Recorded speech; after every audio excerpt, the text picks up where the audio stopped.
This is really exciting. This is really exciting. And I'm only ever going to say this name one time for the rest of the time you're Tory. But Lamont Tory Stapleton, welcome. That's me. Thank you. Thank you for having me. This is a beautiful space here. Thank you. Yeah, I feel safe. Oh, that's lovely. You heard it here first. He said it when he walked in too. So this is 2 times. Let's record it right now. This is 2 times since he said that. Tory is a new friend, but feels like an old friend. We go way back. Way to back. today. There's some sort of connection that we have with you, Tory. And I feel like since we go way back, we should actually go way back. Let's do it. Yeah, I just want to know everything about you. I feel like let's start with tell us how you grew up. Tell us where you come from and like how it shaped you. What's the vibe? Wow. Okay. Going big. Tell us your whole life story. Right. So my parents made love one night. Exactly.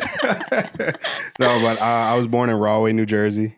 It is a very interesting town. It's kind of separated by this main street where it's like black and then kind of white and everything else. You know Tell what I mean? it how it is. Yeah, get into it. Yeah. So, but everybody comes together. Like we have a projects in our town and it's like 30 minutes outside of New York City. So it's basically like a suburb of New York City, but this town that has these different little pockets, you know, somehow everybody comes together, you know, via sports or the high school. Everybody goes to the same high school as one high school. It's not a big town, but it's just an amazing place to grow up. There's a lot of diversity. And I think that shaped me a lot. Yeah. You know, just being exposed to people of all walks of life. Yeah. You know, we got the projects and then we got like $1 million homes on the other side of town. So it's pretty cool. Yeah. My town is definitely something That's rare. Very special.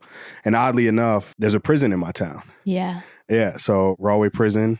It's like famous. The original Scared Straight was shot there. It's now East Jersey State Penitentiary, but it's kind of wild. Like You had looking eyes back, on it's so just much like stuff. yeah. It was kind of crazy. The prison was pretty much in my backyard, and one of the nicknames for my city is Prison City. And now to look back and see that I'm doing the type of work that I'm doing is just kind of wild. I never imagined. Yeah. I mean, I grew up having family members and friends that were in the prison, but now to like actually be working within prisons here in California is just kind of wild. Did you ever visit anyone in? I did. Okay. Yeah. I visited my uncle there one time. Okay. So I imagine that you even just grew up with a lot of empathy and compassion for anybody who is incarcerated. But before you started working with the incarcerated population, like, first of all, who were you? Like, what were your interests? What were your passions? But also, like, did you really have any lingering thoughts or opinions on incarceration in general, or were those more shaped? I mean, growing up being an African-American male, I think I've always been somewhat aware of my position in this world, in this country specifically. I think my parents did a great job.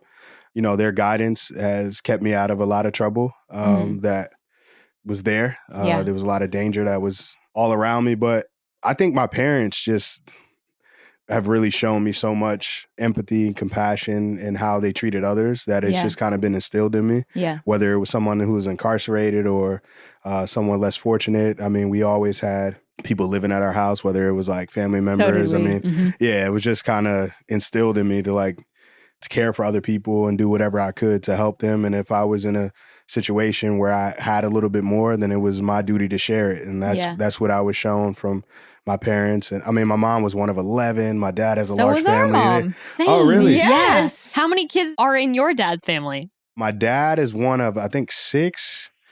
Yeah. No, this is kind of wild. Hella weird. I knew it. That is so fucking That weird. is so wild. weird. Grandparents was doing some. They were working. You guys Catholic by any chance? No. But they was doing some, Tory. That's crazy. So large families. Yes. For real. Very large families. Yeah, I'm pretty sure 6. Do you have siblings? I do. So there's 2 boys, 2 girls. So you're one of 5? No, he's I'm one of 4. Oh, 2 boys. I'm sorry. Okay. So I'm one of 4. So yeah, but then I have a brother that's adopted, and I have a sister that's adopted as well. Not officially, but like that's my brother and that's my sister. Yeah. Exactly. And again, it was like, this was like one of my classmates. He was a little younger than I, but we went to school together. He played basketball, and he went through a lot. His mom was battling cancer for, I think, 8 years. She was battling cancer. And my parents just took him in. And I remember like his mom on her deathbed told my parents, was like, man, just take care of him. Just look after him like it's your own. And he's been my brother ever since. So he lives in Houston, and he's actually a police officer in Houston. I love your parents for that. Oh, they're Mont and Deb. Oh man, they're the best. They're like saints for real. I feel like I can feel from your energy that they're widely loved. Like everybody that knows them knows that they're like sources of warmth and energy. Yeah, no, because you kind of are, and how you speak about them, I feel like I can feel it. Yeah, no, it's amazing. Like my dad was a coach, my mom was a team mom, and like, they were very active in my life and the lives of, everybody that was around us, and everybody calls them mom and dad. And it's amazing though, because they never made me feel like I was competing for love. You know what I mean? And it's like, that's gorgeous. I don't know how they did it. I really don't. And it wasn't that they had a ton of money and time. It was just like, they just did it. I don't know. It was crazy. It's like, I wouldn't trade my childhood for anything. I feel like they probably had their finger on the pulse of like actually what's important. You know what I mean? Yeah. Really funneling their care into their kids and, their futures and things like that. So yeah, it was. I had a great childhood, and it's interesting because my parents both moved to the town that I grew up in, Rahway, and they moved there with their families, and they lived a house apart. So that's how they met. So you got, my mom who's one of 11, my dad is one of 6, and they have one house in between them. And my mom and dad got together, and they all grew up kind of like siblings, you know what I'm saying? Like on both sides. So it was like I had my grandparents' house here, and my grandmother over here. And after school, cool. like I would come home, like me and my siblings, we would come home. We lived around the corner, but we would come home, and like I would see all of my aunts, uncles, cousins, like grandpa, like every day. That's so You know what I'm saying? So it's like, man, I love that for you. It was like a family reunion every day, for real. That sounds so comforting. I want you, before we get into the next question that we have, I want you to tell us about basketball, because I feel like that's such a critical part of the work that you're doing and maybe the pathway that you found into the work that you're doing. So can you tell us just about your collegiate career or your basketball and your journey? Yeah, it's interesting talking about basketball, because like I would have never brought it up if you didn't ask, because I never really identified as like a jock, although I played, right? But I wasn't sitting down watching a bunch of games. I wasn't, I was just out there. I loved to play. I played a couple different sports, and I excelled in basketball. And I actually went and played at Southern New Hampshire University. So I played 4 years there. And then after that, I moved to California, and basketball really just became a way of socializing, building community, building up a network. And I didn't really realize at the time exactly what I was doing. But, now that I look back on it, I'm like, man, like, the majority of the people that I met were through basketball in some way or form or another, So I actually came out here in 2012, and then I got an opportunity to go to a prison to speak about basketball. And that's kind of like what started everything with Between the Lines. Just going there on the yard, and like guys were just excited to like, oh, where'd you play? Who'd you play against? Or, who do you think is going to win the championship this year? You know what I'm saying? So like basketball became this tool that I used to impact other people. Yeah. So let's get into that experience. So who invited you in for the first time, and what were the pretenses? And then how did you decide to keep going back? So I was invited. There was a guy, his name was Richie Schuler, and he actually was an ESPN analyst at the time. I haven't spoken to Richie in a little while, but he had a friend who was a athletic coordinator at one of the prisons at Sentinella State Prison.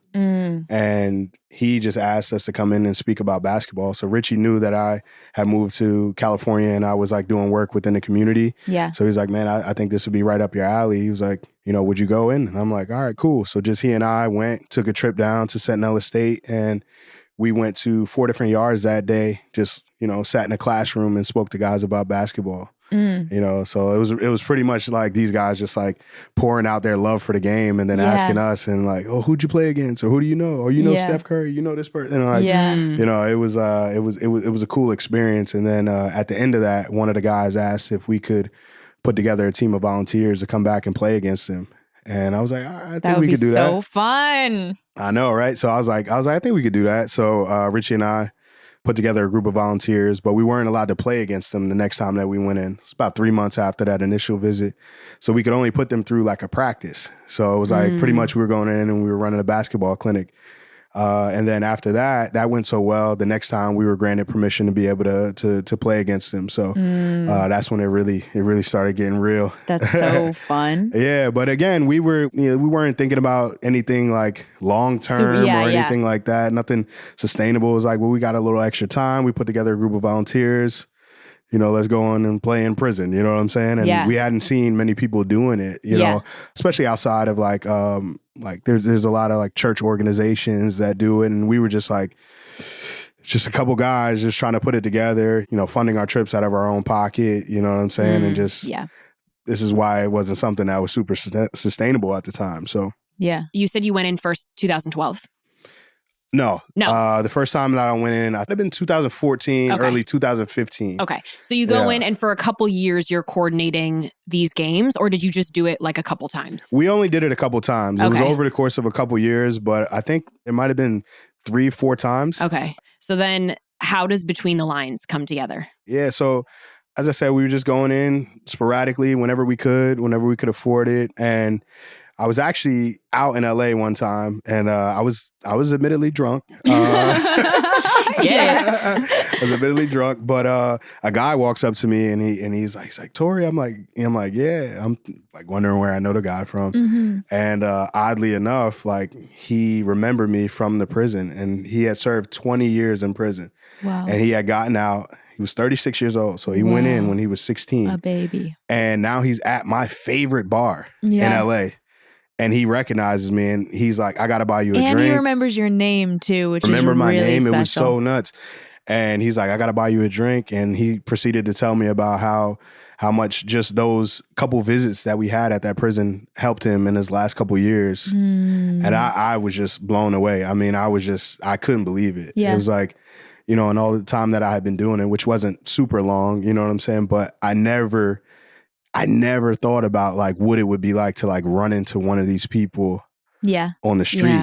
And that moment just changed everything. So the very next day, I reached out to one of my good friends, guy that I played college basketball against, and I asked him if he'd be open to running, this program with me. So we decided on Between the Lines, and we proceeded to go back into that very same prison that we initially went into just a couple months later after this conversation. So that experience just like changed everything. It was like in that moment, I knew that this is something that I had to make sustainable, and this is something that I wanted to do the rest of my life. Had you been toying with it before that moment, and then that just sealed the deal? Or was it like such a wake-up call of, whoa, I can make such a difference here? I had definitely been toying with it, but it's like, life, LA, you know what I mean? It's expensive, and you're trying to figure it out and trying to figure out, what your lane is, and wondering, should you take a risk, or, there were a million things going on at the time. But I think this like kind of solidified it and really, really told me that like, this is the path you have to take. Yeah, this was a sign I needed. Yeah. So, I mean, that one experience really just changed everything. I love it. And so we started Between the Lines shortly after, and tell us about Between the Lines. What do you guys do, and what are your objectives there? Okay. So Between the Lines is a recreational therapy program where we use the power of sport to connect with individuals who are incarcerated on a human level.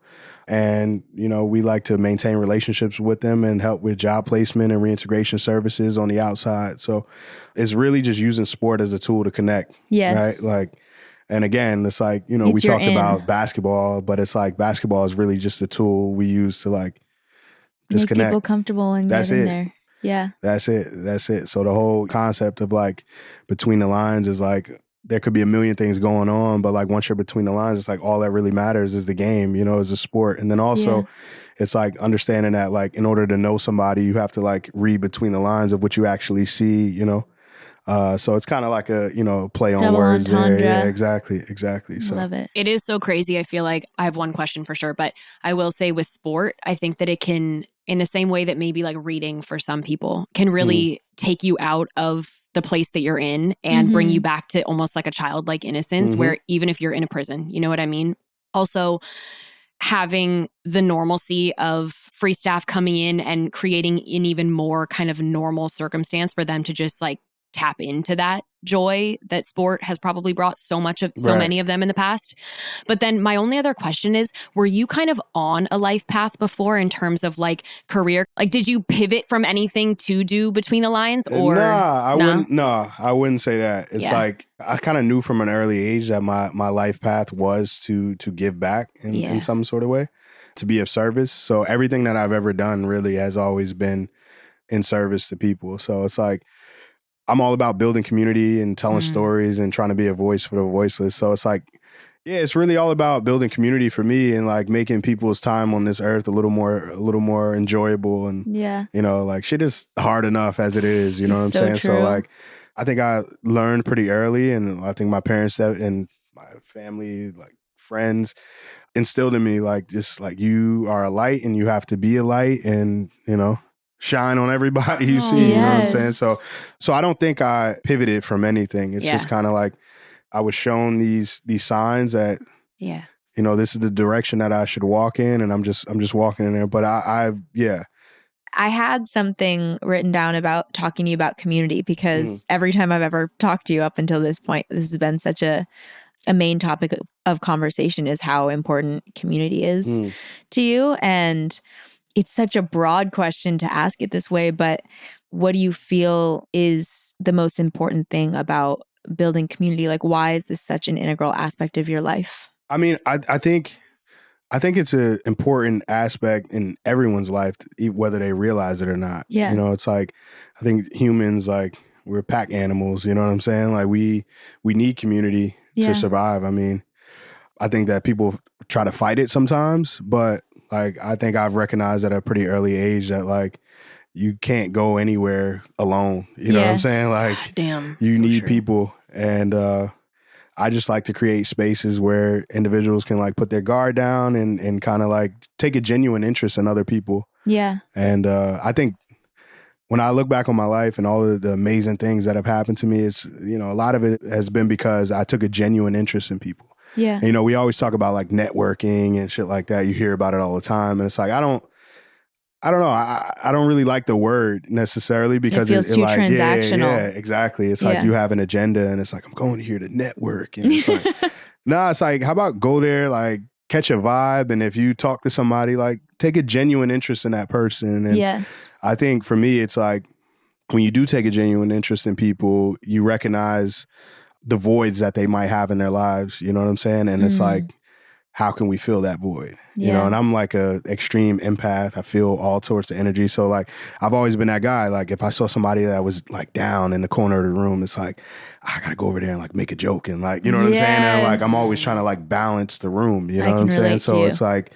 recognizing like where the voids are in society and finding ways to kind of like fill that. Yeah. You know, and I think that oftentimes when we do speak about what we're going through, or, you know, our issues that we're having in life, we find community like that, because it's like, damn, like, I didn't know this person was going through or thinking that same thing. And, you know, so that's kind of my thing, is just to like make people feel comfortable, create safe spaces. I mean, that's going to be You're right where you're meant to be right now. It's amazing. It's amazing. But no, seriously, it's a beautiful thing. Community is everything, for real. I agree. Yeah. The older I get, the more I feel that's the truth. And I think that I think it can sometimes be a response to feeling like people didn't show up for you when they were supposed to, that you have it in your mind that it's safer to achieve on your own, or that it says something special about you if you were, you know, pull yourself up by your bootstraps and do it by myself, or whatever it is. And the older I get, the more I'm just like, even if you do achieve something quote unquote by yourself, which like you said is never the case, there's always somebody that comes along that pushes you forward in some way, shape, or form. There's no one to celebrate it with then. Yeah, that's sad. Yeah. That's so sad. Yeah. Right? I mean, I don't know if it was just the way you said it just now, but it's like, shit, there's no one to celebrate it. I was like, damn, like, no, that is sad. Very sad. That's very sad. But you know, that's a lot of that is ego too. You know what I'm saying? It's like, I did it myself. And it's like, I think that's the problem with the world too, is that like, even when we speak about like, when you speak about like privilege, you know what I mean? Specifically like white privilege, right? Yeah. And, you know, a lot of people like, they get offended by that, you know what I'm saying? And it's like, I'm not saying you didn't work for what you have at all, you know what I'm saying? It's just like, but it's like the ego. It's like, you know, you instantly hear people say like, well, my grandfather came to this country with nothing and he's got something. So, you know, that whole idea, pull yourself up by your bootstraps. It's like, listen, what if I don't have straps? Like, you know what I'm saying? Like, what if I don't have boots? Exactly. Right. So it's just, I don't know. It's just one of those things. But I think it's like people love that, like, you know, made it from nothing story. And people are so attached to that. Yes. And it's just like, man, it's like your struggles, like, are your struggles, but it's like relative, like in someone else's life, like their struggles are just as important. Like their obstacles are, I don't know, just as important to them or just as hard. I don't know. Anyway. Well, it's interesting that you're saying all this because, you know, so much of why we wanted to start this and also so much of our passion of sharing on social media is, you know, we come from this community of affluent people and people experience suffering, point blank the end. You know what I mean? But I think that we had such an interesting vantage point growing up between two worlds and really not fitting in either world because we were the poor kids kind of in this affluent world. But then when we would go to prisons on the weekends, people would be like, they don't look like, you know, maybe they belong here, whatever they would say. My point of saying this is that there's just a general lack of understanding of the depths of suffering that some people on this planet experience in their own communities. You don't have to look across the pond to find a certain type of plight, but you do have to look outside your own little world. Right. You know what I mean? You have to look beyond your little picket fence and understand that whether you want to accept it or not, there are people that are born on second base and they think they're hitting a fucking home run. And you're like, I'm so happy for you. And you did work hard to hit that ball. But like, I do need you to understand where you started versus other people that are 30 minutes down the freeway. You know what I mean? So it's a very interesting conversation because I see it so clearly myself and with certain people in my community. But I've been so grateful to see that many, many people have been very receptive to wanting to understand lives outside of theirs and maybe not pursuing that understanding themselves, but being very open to it from, you know, hopefully anything we share or other people. So, but no, it's super, super true. Just not understanding general vantage point of where they were maybe placed in the world from a birth order place, you know? I feel like when you're talking about privilege, I feel like that kind of guttural reaction you're talking about, I feel that there's such a fear of your life being invalidated or of any of the suffering that you've experienced up until that point being meaningless or something. Like there's a fear of that. And the word privilege is supposed to be about things that you don't have to go through just because of aspects of how you were brought into this world, what you look like, where you were born, your skin color, your socioeconomic status.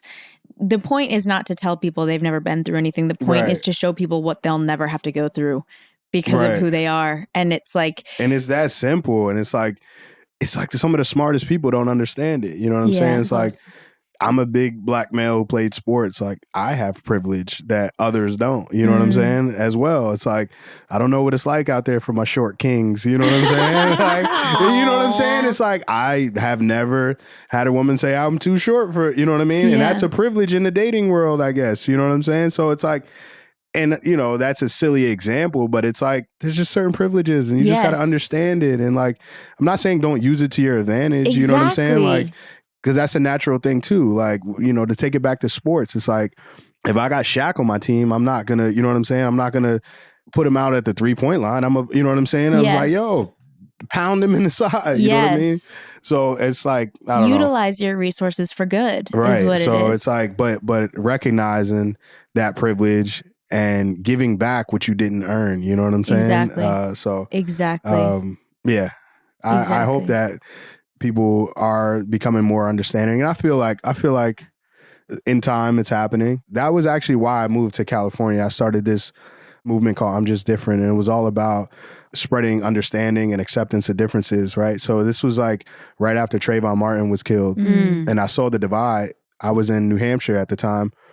And I saw the divide within the community, you know what I'm saying? And it literally split the races, you know what I'm saying? Yeah. And I'm not saying Like, obviously, there are people on both sides who can understand that this was a tragedy, but I just saw how people like had a lack of understanding, and they were unwilling to understand a reality that wasn't their own, and I just felt like if I can create some sort of movement that kind of like celebrated these differences and promoted understanding and started conversation, I felt like we could just, come closer.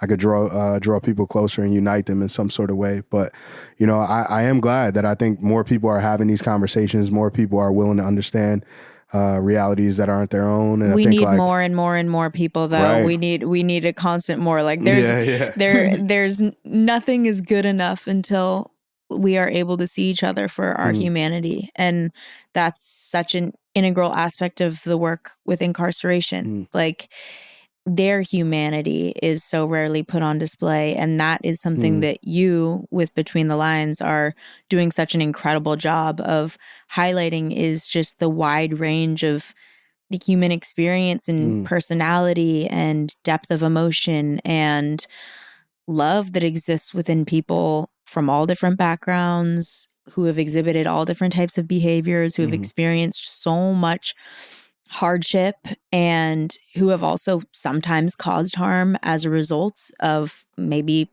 desperation, lack of resources, skewed belief systems, whatever it may be. But you do such a good job with your work of showing the potential and the humanity there. And I want to dig as much into Between the Lines as we can. I want to milk it for all it's worth, because it's such an important program, and everything I've ever looked into about it I just love it. So I want to know how you've seen it evolve from when you started it to now, and like, where do you want to see it go? Like, what's your vision? Yeah, that's a good question. To speak to your previous point about displaying the humanity, my partner and I have been adamant about that. That's something that we try to make sure that we do all the time, is just show that, like, although a lot of the people that we deal with on the inside are African American or, Hispanic, like, we're not a monolith. And like, although they're all in the same place, there's all sorts of different backgrounds, upbringings, like, all sorts of reasons that they're in there, you know, and our entire goal, like you speak about humanizing, that's like our entire goal. Exactly. Because if we can show that this person is a human, then like we can get people to actually feel for them and actually make some change. It's just in all areas, we just have to try to humanize one another. And, Definitely. And I think that it's so easy for someone to look and say like, oh, this person's in prison, that could never be me. But no, it could. Exactly. You know what I'm saying? It could. Like, we actually, there was one guy that we met at Folsom, actually. And, this was like very clean cut, like, white guy. And he told us a story about how he, came from a great family, affluent family, very religious background. And he ended up playing professional baseball. And after he was done playing baseball, he struggled to find his identity. And he started drinking, and he actually woke up in a jail cell, and they told him that he had killed 2 people in a car crash. Wow. Yeah. And he is now serving a 12-year sentence in prison. So his message was that prison does not discriminate. Definitely. You know what I'm saying? Which, I mean, it does a little bit. It does a little bit. Yeah. But at the same time, it's like it can happen to anybody. Yeah. You know what I'm saying? So it is interesting though, that people don't realize how close they could be to actually, being in prison. And then, I'm sure if these same people did find themselves in that situation, they'd want to be seen as humans as well. They'd want some sort of grace to be given to them. So Definitely. It's like, or if it was your loved one, someone you really cared about. Exactly. It's like, give the grace that you would wish to receive if you were in that position. You know what I'm saying? So how have I seen Between the Lines evolve? As we were talking earlier, it was just a, we were just going in there playing basketball, like having fun. But now it's like, we're seeing it as like a platform for people to tell their stories. You know what I'm saying? So when we go in, it's like, we give them the opportunity to like speak to their younger self, or like, give someone some advice or tell your story. Like, how can we utilize our platform to help you spread your message? How can we use our platform to help you be seen as a human, like we spoke about? So the platform is growing in that way. We're actually expanding to other sports as well.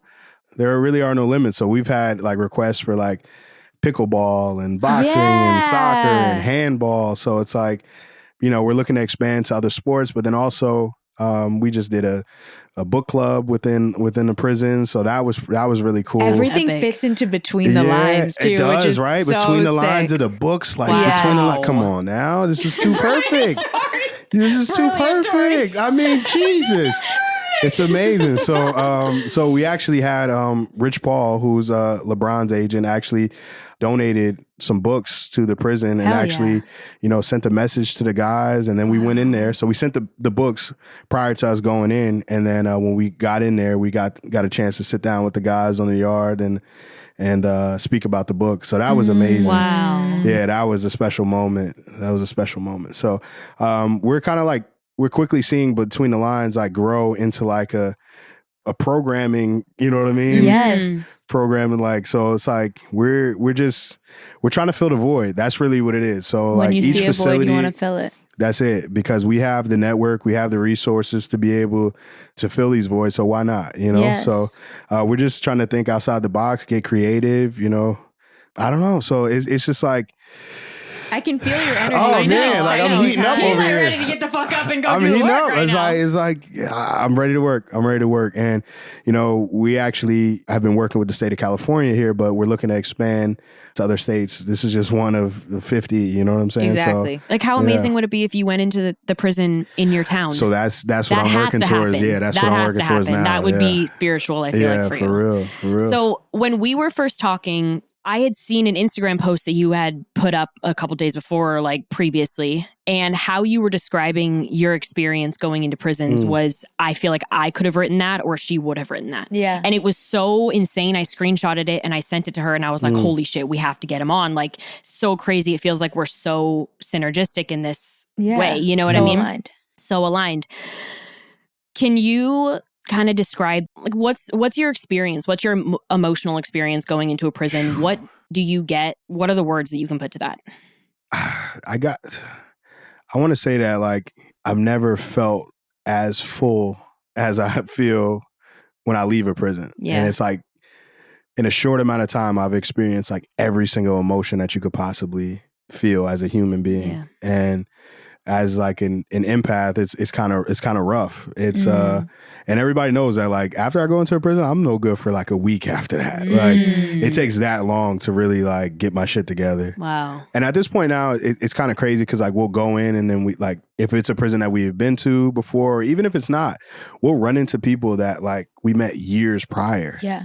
Yeah. And it's like that feeling of like, man, I'm so happy to see you, but at the same time, it's like, this is so sad. I wish I wasn't seeing you here. Yeah. You know what I'm saying? So, or like, damn, you've been here the whole time. Right. Exactly. This entire void of time that we've had together, you've been here. Like, Exactly. And that's kind of like a wild feeling there, but it's like going in there and you guys know, like, hearing those gates close behind you, it's, it's like, damn, like, that you're leaving. Yeah. You know what I'm saying? But for that time that you're in there, it's like you feel like you're one of them, and there's definitely a feeling of sadness that I get when I see that it's a majority of like my people that look like me. So that's kind of like a weird thing too, is like, seeing the results of like mass incarceration or like war on drugs and, and recognizing that, man, this is like somebody's father, brother, or sister. Generations of communities. Yeah. So it's like, it's a sad thing. And then like, we're bringing in sports. So it's like, then that's like a joyous thing, when we talk about like the nostalgia of like being at a park growing up, you know what I'm saying? And just like, picking up a random basketball on the side and then going and shooting with a stranger. And then before you know it, you're playing 3-on-3, 4-on-4 with these individuals. So it's like that part of it is a beautiful thing. And that's like the point where you kind of like forget where you are, And I think that's the thing that we've been able to create for them, is like this escape, where they don't even feel like they're in prison. You know what I'm saying? And like, that's like the main thing that we get, like the feedback that we get, man, I didn't feel like I was in prison today. And I think that's a beautiful thing. So then I feel special that is to create that for somebody. Yeah. Yeah, and then I feel the joy because I'm like, damn, like we did that. You know what I'm saying? So it's like a wild roller coaster of emotions, really. And then like, you know, you leave and it's like, fuck, like, you know what I'm saying? Like, that's my people in there. You know what I'm saying? So like, whenever we leave, it's like, it's kind of like a sad thing. And there's this moment like where we kind of like sit inside the van or, you know, we're traveling back and it's just like, all right, like that was cool. But, you know, and then instantly it's like, well, when's the next time we can go in? Oh, you know, so yeah. We really are aligned. Kindred spirits. Yeah, this is amazing. This is amazing. I love it. Yeah. When you have genuine care for people and you know you have to leave them in those conditions and those circumstances, it's a very helpless feeling. And it's just like, it feels like you could never do enough until it's completely eradicated. It's like there's this constant need to be doing more and more and more, which you guys seem to be taking more and more under your belt in response to that love that you feel and that need to like continue to show up and we're trying. I mean, we got to do it. Like, who else is going to do it if, you know, if which not is us? so sad. Like, it is sad, but I'm so inspired. Like, even connecting with you guys and like seeing that like people have their own connections to this system and you know, people are actually taking action and you know, doing something that like you guys are, you know, taking a leap here, and it's like it's not tied to money or anything else. It's like really tied to a genuine cause and something that is near and dear to your heart. So I think that it's cool. You put that out there and you're going to inspire so many other people to speak up or to vote or to, you know what I'm saying? To like go into a prison or to speak to somebody who's been formerly incarcerated. And, you know, it's just an amazing thing how everything kind of aligns and you start to recognize that there are more people out here that care than don't. You know, a lot of people just don't know how to help, you know what I'm saying? So I always say like, I'm not a religious person, but it's like everybody has their own ministry, you know what I'm saying? It's like, you know, I get people all the time, you know, and I'm sure my partner gets it all the time as well. People will come up and they'll say like, well, what about like youth or what about this or what about that? And it'll be like some kind of like spin off of what we're doing. And I'm like, yeah, that's cool. Like if you're inspired to do it, then do it. You know what I'm saying? Hopefully, you know, I'm one person. Like my partner's one, like, we're all individuals here. And I'm not saying that we can't do amazing things, but if we do what we're good at, hopefully we inspire somebody else to do what they're good at or what they're passionate about. So, you know, I've kind of like, before I used to try to do everything. And now it's like, I'm not trying to do everything. Yeah. You know what I'm saying? Like this is the lane I'm in. I'm not saying that I won't pivot, I won't shift, but it's like, I got to be motivated, you know, if I'm going to do it at the best of my ability. So I was thinking about in regards to what you were saying about how everybody that you meet that's involved in this work kind of has their own unique entry point, and maybe it's their personal life experience or maybe it's just empathy. And part of what I love about talking about this openly and sharing people's stories is being able to put on display how impacted we are by our connections and experiences that we have when we go inside. There's nothing fabricated about it. Like, you light up so much when you speak about your work and how the minute you leave, you're like, I want to go back. When can we go back? And we feel the same way. And I just feel like that's such a beautiful thing to highlight, is that we're so impacted because of like the gorgeousness of humanity that we witness when we're in there. And for anybody who's listening who hasn't gotten to connect with this community, I feel like sometimes there's a lot of fear there and there's a lot of misunderstanding about the people that exist behind those walls. And maybe you don't have to take our word for it, but maybe over time you'll start to see, the more people you hear talk about it, like how much love exists behind those walls and how much potential there is and what a need there is. I mean, you're doing everything that you possibly can to provide where you see a void. And there's such a need for all of us to start to rely again on community and give from the angle that we're coming from, you know, and even if it's not to do with incarceration, like if there's something else that's impacting your life, you know, find a way to involve yourself in that, because we need each other so much. But that all leads me to say, I want to talk about what you've observed about the living conditions and just the circumstances that these men and women are in when they're incarcerated. And I want to know, what do you think are some of the things that they need to thrive?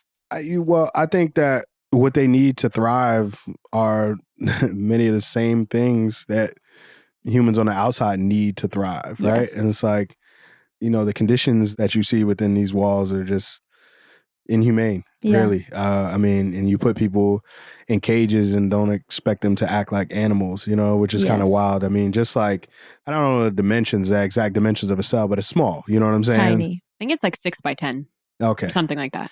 Yeah, maybe 6 by, I mean, come on.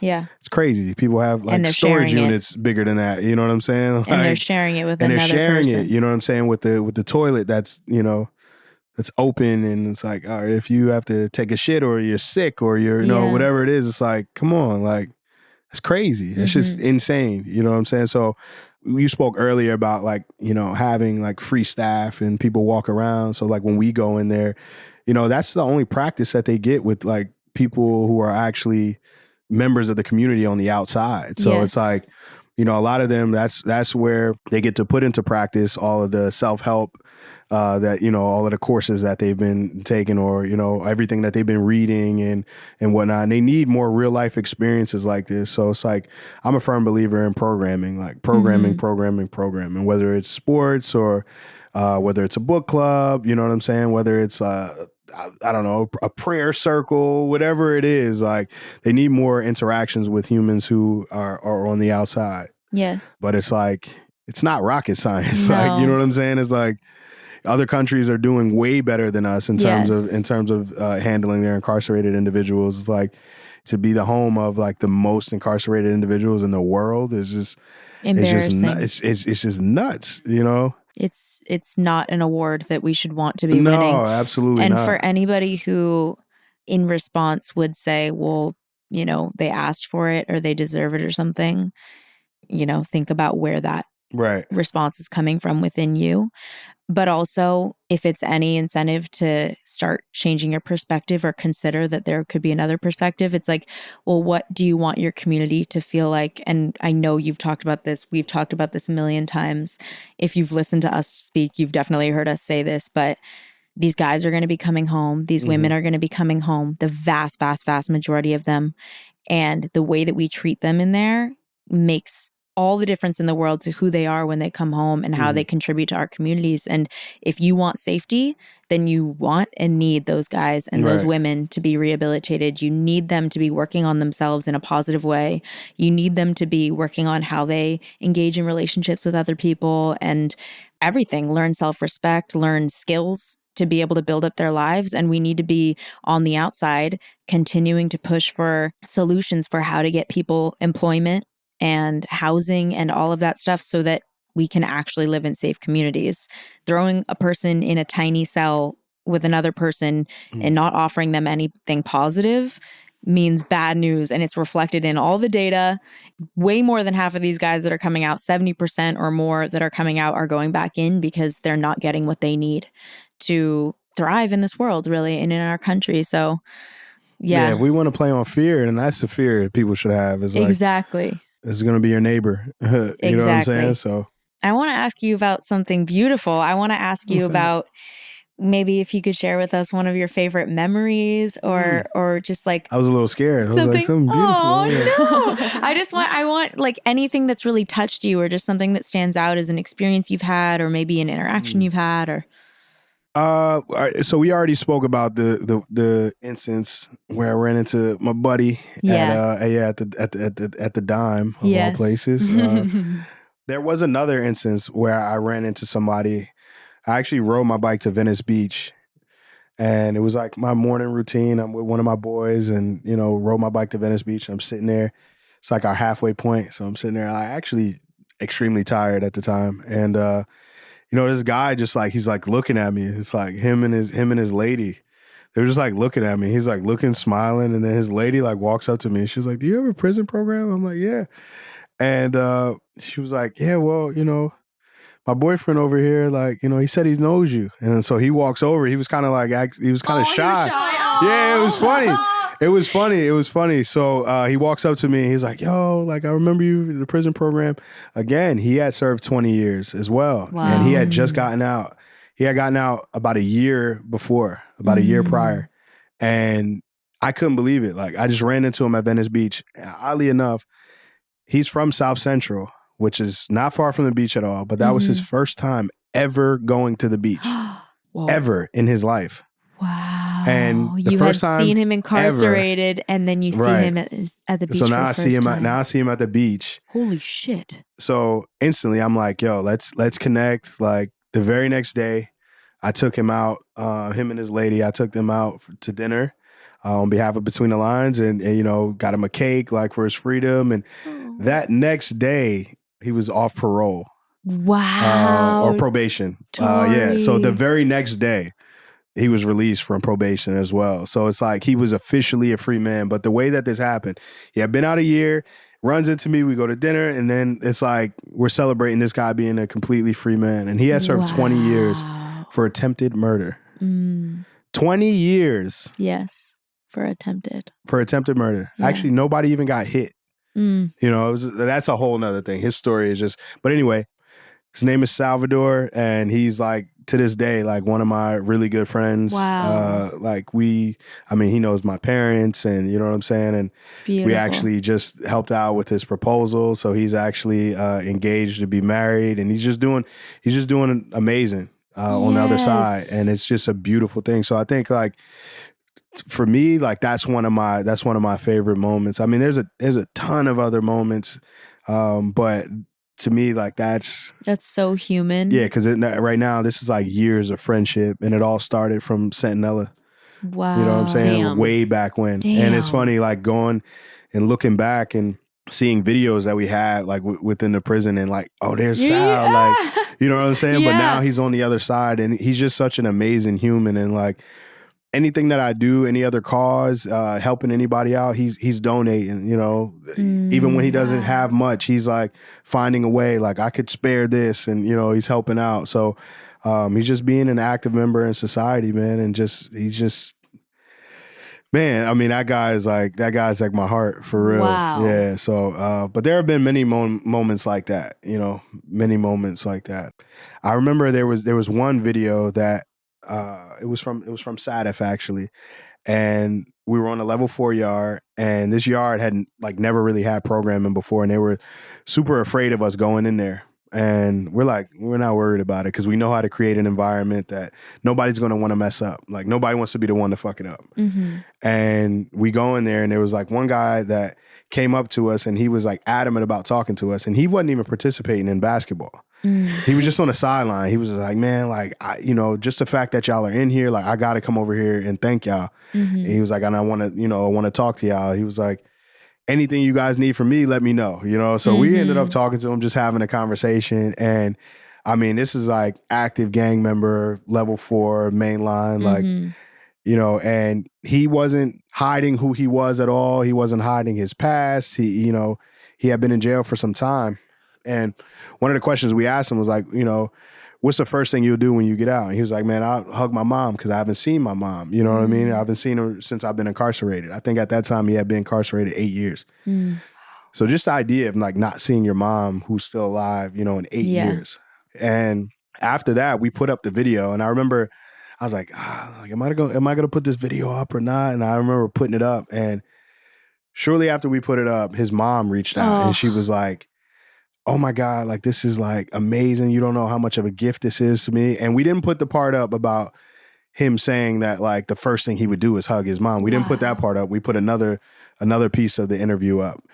And when she reached out and was like, this is my son, and like, this means everything to me, I was able to like send her the entire interview and the part where he said that, like, you know, and he was like, and he actually, I mean, this is like this, you know, like, tough gang member, like, you know, and he's like, man, I'm gonna cry like a big baby when I see her, because I ain't seen her. And I was able to send that to his mom, and like, man, like, just the interaction that we had, like, going back and forth was just something special. And that's another moment where I realized, man, this is so much bigger than what I thought it could be, you know? Facilitating connection in so many ways you're doing. Right.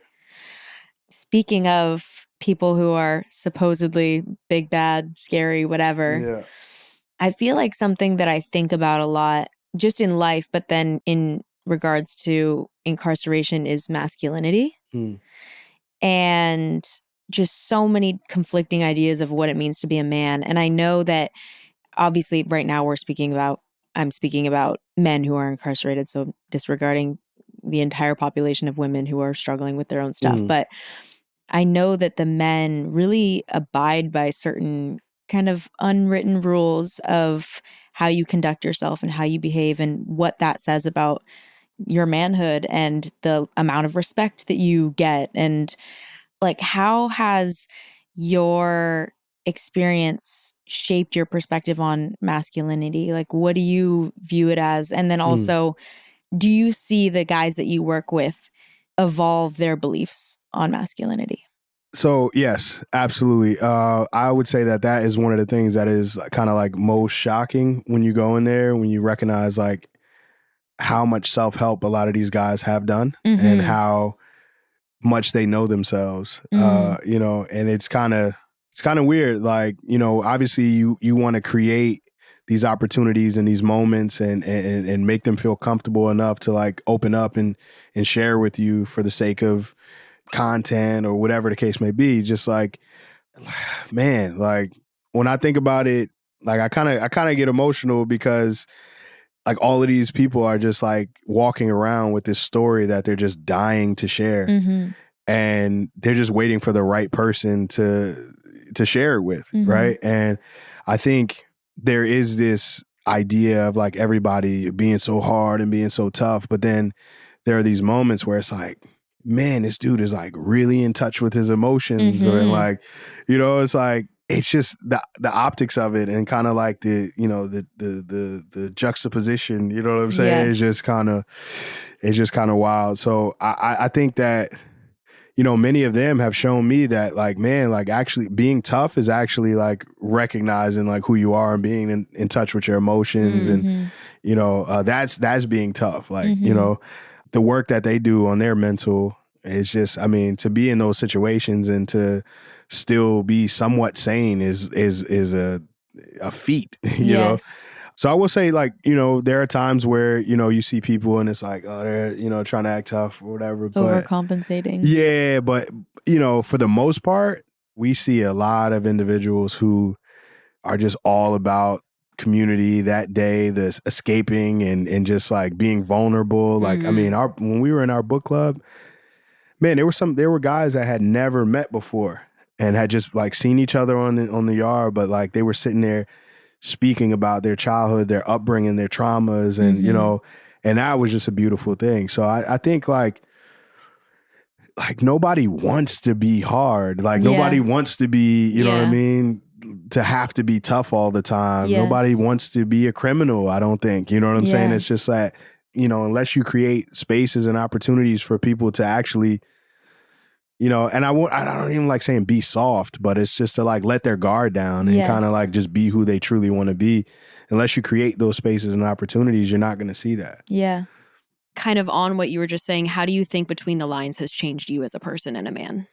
I think it's like brought my empathy levels to, you know, just a whole nother place. My compassion, my, you know, it's given me purpose. It's given me direction. I think I just found myself within it. And I think that everybody just should find what they're passionate about and do it for the rest of their lives. It's like Nipsey talked, like, he has a quote. You like Nipsey Hussle? Love. No, okay. Find your purpose or you're wasting air. And it's like, it sounds harsh, but it's like, no, really, like, you know, it's not like you should stop breathing, but it's like you should find your purpose and be actively trying to find your purpose. Yeah. Or legit, you are wasting air. Yeah. You know? I think following your curiosity is such a crucial part of finding your purpose, because I think a lot of people desperately want to know what their purpose is. Right. And they're scared that they'll never find it, you know? And I think that such a way to key into that is to observe what naturally piques your interest and move towards it and see where it takes you. You know, if you never put yourself in positions to explore something new or something that in that moment feels aligned, it might not be that very thing that's your passion, but it will continue to move you closer in the direction to it. Absolutely. Yeah. I agree. You got to take those little steps.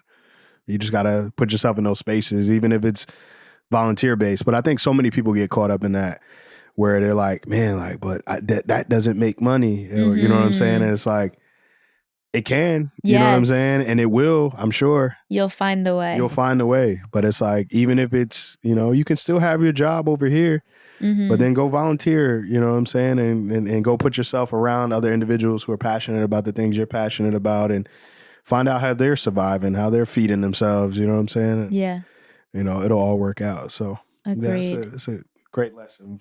Walk in a direction of what piques your interest and where you feel most whole and most alive.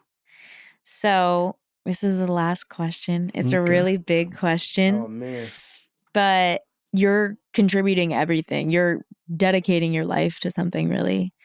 And what do you see as like the vision for the world that you want to contribute to creating? Like, how do you see a better world and how are you trying to contribute to it? What does it look like?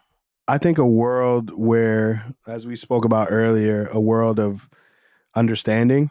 And I love differences. I love, you know, everything that makes an individual. But I think seeing a world where people are willing and open to accepting realities that aren't their own is really the mission here. So real. That was a beautiful one-liner. I feel like that should be everyone's vision for the world. Yeah, I mean, really, to me is really that simple. Is like understanding, because I mean, everything is just a conversation, right? Like, but you got to be willing and open to understanding, or to even just listening, you know. Yes. And I think like if you have the ability, allowing it, right? If you have the ability to like really put yourself in someone else's shoes, like more times than not, you can understand where they're coming from. Yes. Whether you agree or not, you know, it's not about agreeing at the end of the day, right? It's like we can agree to disagree, but it's just like, I can see that. Yeah. But I think we can all be the victims and we can all be, you know what I mean, the villains at times as well. So with that understanding is like, just give the grace that you'd like to receive on the opposite end, you know what I'm saying? So that's what I hope that I'm contributing to, is a world where we can see humans as humans and understand that they are how they are for a reason. And then also a world in which we can give some sort of grace and understand that just because you made a mistake doesn't mean that your life is supposed to end there. Yeah. You know, so, definitely. You know, I truly don't understand individuals who think that people who are incarcerated deserve nothing. I'm like, well, should we kill them all? Like, exactly. And then they're like, no. I'm like, so what the fuck? You just want people to be miserable? Like, just because they made a mistake? I don't understand it. It's silly. Like, we get people all the time. We're like, look at these people dancing in prison. It's like they're happy to be there. No, but do you want them fucking frowning the whole time? Like, I truly don't understand. But, you know, hopefully we can work to like remove that perspective, or, you know, that desire to see people just miserable. You definitely are. You definitely are. I mean, sitting in person with you, but also engaging with your guys' social media and stuff, that's 100% what comes through, is just that humanity aspect of it all, you know? So I love what you, let me take some time to give you guys your flowers. Honestly, it's going to be such an honor. Really. I don't know what he's about to say, but give it to me. He's a real one, so I feel like you're not going to come and just fluff. So no, it's no fluff, no fluff here. You know, we were talking earlier about I don't know if this was on camera or off camera, but we were talking about like Kim K and how she just doesn't have to do this work that she's doing, and it's amazing. And I feel the same way. Like, you guys don't have to do this. Obviously, you guys have a connection. And you might feel that, you know, but outside looking in, it's like, you don't have to do it. You know what I'm saying? But you do it. And this is a community of individuals who, you know, a lot of them don't look like you guys. You know what I'm saying? And I just feel like you're just doing such amazing work at humanizing these people, telling your story, being vulnerable, which is one of the hardest things to do.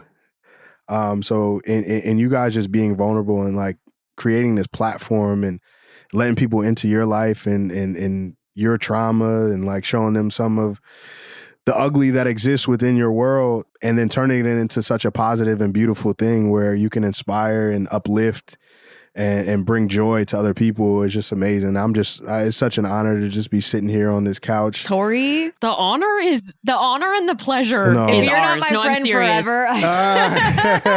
I'm really serious. That really means so fucking much coming from you. No, it really does. It's love here. It's a love fest here. It is. Tory Stapleton. Oh man, I'm so you. excited to see what we'll all be able to do together. Right. I feel like we're all on the same wavelength and we're going to be able to link arms and do such amazing things together. And I don't know what it's going to look like, but we don't have to fucking know what it looks like because we're about to just do it and show it. So yep. I'm very excited. We don't have to fight for resources at all. Like, no.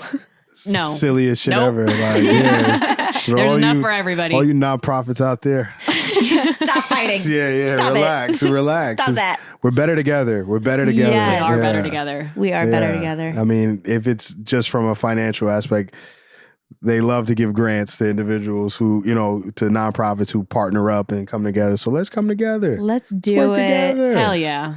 Yeah. I love it. I'm so happy. Thank you. Thank you for being here. Thank you. You're a Appreciate legend. it. Tory. I wish I had a towel over here, but no, I'm just like